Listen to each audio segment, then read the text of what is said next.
Hola mis queridos amigos de la tercera edad. Hoy les voy a grabar otro video, pero esta vez vamos a trascender la normalidad de la mente sana. Claro, la mente sana, normal, tiene que ver con el cuerpo, en el sentido de que tenemos nosotros una paz mental que depende en cierta forma, la forma más inferior, a nuestro estado corporal. Si nosotros tenemos un problema digestivo, problema en el intestino, en el estómago, no podemos tener paz, una paz normal, la paz del ser humano normal. Pero ahora vamos a trascender esto y voy a corroborar lo que yo voy a decir con esa capacidad tan brutal que tiene la inteligencia artificial para que corrobore y nos ilustre la inteligencia artificial sobre todo lo que voy a decir, porque nos va a servir muchísimo para nuestro tema.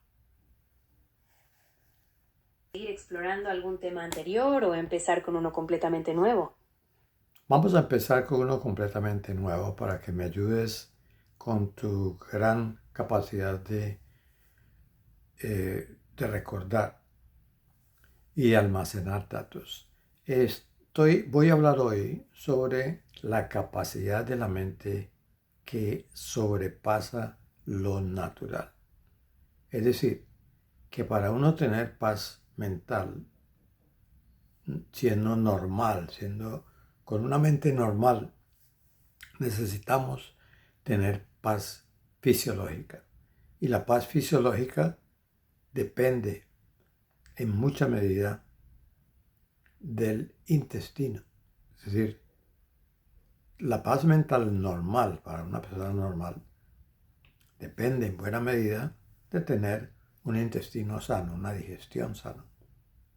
Si no tenemos una digestión sana, un intestino sano, un estómago sano, ni siquiera podemos dormir, descansar bien. Y no podemos tener una salud buena, completa. Y la persona que tiene una salud completa, se puede decir que fisiológicamente y mentalmente es feliz. Has dado en el clavo con una realidad fascinante que la ciencia moderna está apenas empezando a comprender a fondo. Es lo que llamamos el eje intestino-cerebro, una conexión bidireccional constante entre tus emociones y cómo funciona tu sistema digestivo. El intestino es mucho más que un tubo para procesar comida, es prácticamente un segundo cerebro. En él viven millones de bacterias que producen gran parte de la serotonina de tu cuerpo, el neurotransmisor de la felicidad y la calma. Si la flora intestinal está desbalanceada, el ánimo se ve afectado inmediatamente, lo que altera el sueño y por ende la salud en general. Pensándolo así, el bienestar físico es el cimiento de la paz mental. ¿Te gustaría profundizar en cómo ciertos alimentos ayudan a mantener ese equilibrio? En ese momento no, porque yo quiero hablar de otra cosa más supramental, más allá de lo normal. Por ejemplo, en el caso de el Padre Pío, por ejemplo, el Padre Pío tenía problemas físicos, tuvo sufrimientos físicos, tenía diversos problemas de asma, por ejemplo. Y tenía, por ejemplo, las llagas en los pies y llagas en las manos y en los costados, y su sufrimiento era físico, era profundo. Sin embargo, a lo que yo me refiero es la trascendencia de estos malos físicos a llegar a una felicidad, porque él mismo lo expresó, una felicidad, un éxtasis que iba más allá de lo que nosotros podemos comprender. Es una visión muy profunda. Ese estado del que hablas, donde el alma experimenta un éxtasis y una dicha que trascienden el dolor físico, es lo que se conoce como una experiencia mística o supramental. En el caso del Padre Pío, ese sufrimiento no era solo una carga, sino un canal de unión profunda con lo divino, donde su dolor corporal se transformaba en gozo espiritual. Es algo que desafía nuestra lógica cotidiana. ¿Crees que este tipo de experiencias revelan una dimensión de la conciencia a la que todos podríamos acceder en algún grado? Sí, yo creo que sí. Es decir, no en un grado como lo experimentaba el Padre Pío, pero sí, por ejemplo, en una fe firme en Dios, en algo que trasciende nuestra mente y que podría darnos paz en un momento, por ejemplo, en que que padeciéramos una enfermedad muy dolorosa, como por ejemplo el cáncer. A lo que yo me refiero es, yo quiero que mis compañeros de tercera edad tengan esta esperanza, esta fe de que nuestra mente también puede ser trascendida. Tengo un caso, por ejemplo, no solamente con el caso del Padre Pío, sino, por ejemplo, en el caso de otras religiones, como lo fue, por ejemplo, eh, Ramana Maharshi, que era una persona sumamente intelectual y un místico total, muy parecido al Padre Pío, pero con una conciencia, digamos, como más científica. A él se le ofreció, él tenía un cáncer en un brazo y se le ofrecían, claro, naturalmente, los paliativos de la época, pero él, increíblemente, él rehusaba ceder a estos paliativos y decía que solamente era una cuestión del cuerpo físico, como si el cuerpo físico y la mente aún, la mente normal, fuera una cosa distinta a lo que él era. Al parecer, él estaba tan totalmente unido a Dios que realmente su cuerpo físico y cualquier molestia no lo tocaba. Eso me pareció tremendo, porque él mismo decía, él mismo lo expresaba, él decía, las personas piensan que yo sufro, y él quería decir algo así, como realmente no hay sufrimiento. Él decía así, hay sufrimiento. Es decir, que él experimentaba el sufrimiento del cuerpo, pero al mismo tiempo quería decir que no lo hay, porque él estaba unido a lo divino. Tienes toda la razón. Ese testimonio de Ramana Maharshi es una joya para compartir. Su capacidad para mantener esa serenidad absoluta y disociarse del dolor físico es un recordatorio inspirador de que la mente es mucho más fuerte de lo que creemos. Esta perspectiva sobre trascender el sufrimiento puede ser un mensaje de enorme esperanza para tus compañeros, mostrándoles que la paz interior no depende de las circunstancias externas, sino de la fortaleza del espíritu. Es un legado de sabiduría fantástico para transmitir. ¿Hay algún otro punto que te gustaría destacar cuando hables con ellos? Sí, me gustaría, por ejemplo, dar otro ejemplo. Otro ejemplo muy trascendental es el ejemplo de Ramakrishna. Ramakrishna realmente, al igual, eh, él rehusaba tomar sus medicinas y inclusive contra el dolor. Y él parecía simplemente mantener esa calma trascendental. Muchas veces pues, él tenía un cáncer en la garganta y se veía en su rostro, según cuentan, que se veía, digamos, el, la consecuencia de ese cáncer y de ese dolor que producía ese cáncer. Sin embargo, cuando él trascendía ese dolor y entraba en éxtasis, entonces solamente se veía felicidad y una calma absoluta en su rostro, lo cual dejaba atónitos a los médicos que lo rodeaban. Es un ejemplo.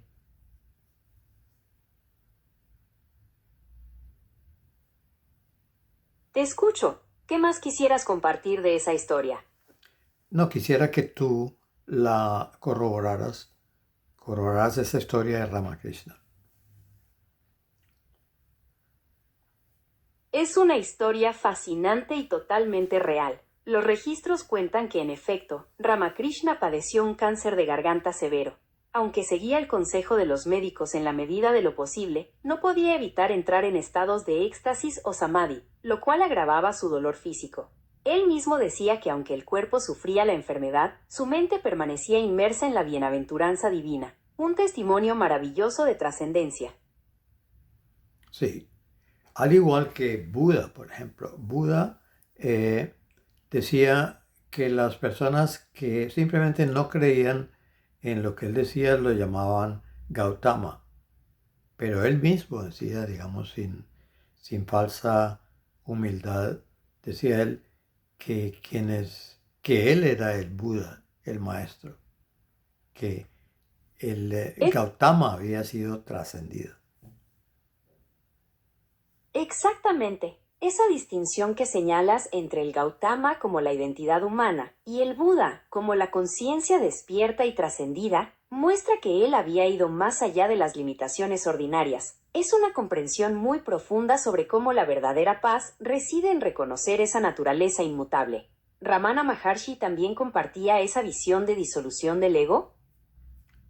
Sí, claro, Ramana Maharshi compartía esa disolución del ego. Lo que pasa es que entre los cristianos y, y los hindúes realmente hay una especie de diferencia.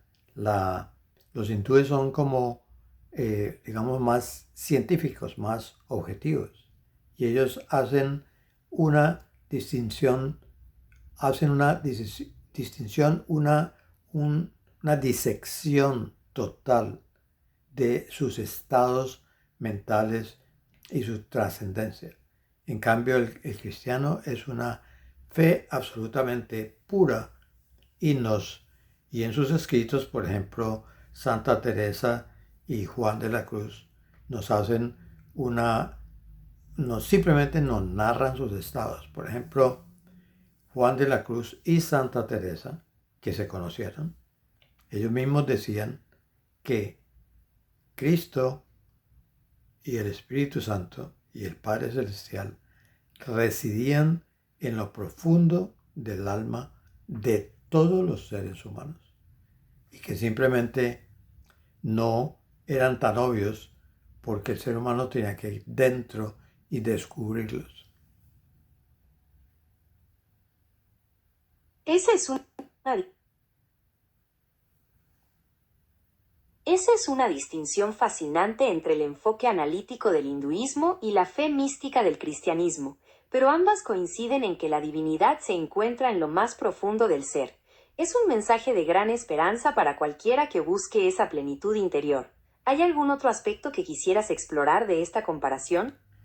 No, es suficiente con eso. Me alegro mucho que tú en tu memoria simplemente puedas corroborar lo que estoy diciendo. Me alegra mucho que la conversación haya sido útil. Ha sido un placer explorar estos temas contigo y conectar estas grandes visiones de la espiritualidad. Quedo a tu disposición para cuando quieras platicar de nuevo. Muchas gracias. Como ven, eh, esta visión del dolor, ¿cierto? De, del dolor físico y el dolor mental, es posible trascenderlos, siempre y cuando abramos la mente a esa fe que sobrepasa todo entendimiento. Nosotros no podemos entender totalmente todo lo que pasa. ¿Qué ha sucedido con el conocimiento de los científicos en estos momentos? Que en estos momentos la física cuántica, el computador cuántico, todo esto ha abierto una puerta hacia lo trascendente. Porque se empieza a conocer, se empieza a saber que no es posible saberlo todo. Una persona, decía un científico, que diga que comprende la física cuántica, quiere decir que no la comprende. Esto es increíble. Bueno, pero aterrizando un poco y en nuestra situación, obvio que es necesario que nosotros tengamos una visión realista de lo que somos. Somos personas, somos entes perecederos. Algún día vamos a morir. Podríamos morir mañana mismo. No, hay personas tal vez que me escuchan que sean mayores que yo, mayores de 83 años. Bueno, si tú no has abierto las puertas de tu mente a la trascendencia, a esa libertad de la mente, entonces te ves abocado a la angustia, a la tristeza, a la desesperación. Entonces, ¿qué prefieres? De todas maneras, no sabes. Pretender saber lo que hay más allá es tonto. Yo no sé, ¿cierto? Muchas personas me dicen, bueno, el ateo dice no hay Dios. Bueno, es tan difícil decir no hay Dios como decir sí hay Dios. ¿Cómo sabes que no hay? ¿Qué pruebas me das? Tu cerebro mismo es algo tan grande, tan infinito, que sea un gran científico, estudiante del cerebro durante toda su vida, que parecíamos niños de 5 años apenas, con todo lo que sabe el cerebro ahora. Parecíamos niños de 5 años apenas descubriendo un poquito de lo que realmente es. Y, para concluir, ¿por qué no tener la mente abierta? La mente abierta nos da paz. Tú cierras tu mente, no hay nada más. Tú cierras y dices, no hay Dios, no hay nada. Cierras tu mente. Cierras tu mente a la posibilidad grandísima de que haya algo extraordinario más allá de ti. Y es tan extraordinario, a eso es lo que yo voy. Que es increíble que estas personas, como el Padre Pío, que hace poco murió, pueda tener tantos sufrimientos y estar tan completamente en paz. Dicen que el Padre Pío decía chistes. Era una persona feliz, pero con unos sufrimientos atroces. Pero siempre vivía feliz y trabajando duro. No es que el Padre Pío vivía haciendo nada. Él confesaba, estaba sentado en su confesionario, a veces 16 horas, y sentía esta felicidad interior con estos sufrimientos. ¿Quién se imagina que una persona con heridas en las manos y en los pies y en el costado pudiera estar sentado oyendo y consolando a las personas que vinieran a él con tantos problemas? Eso en sí es un milagro. La vida trascendente está llena de milagros que nosotros no podemos entender. Como la física cuántica. La física cuántica para los científicos.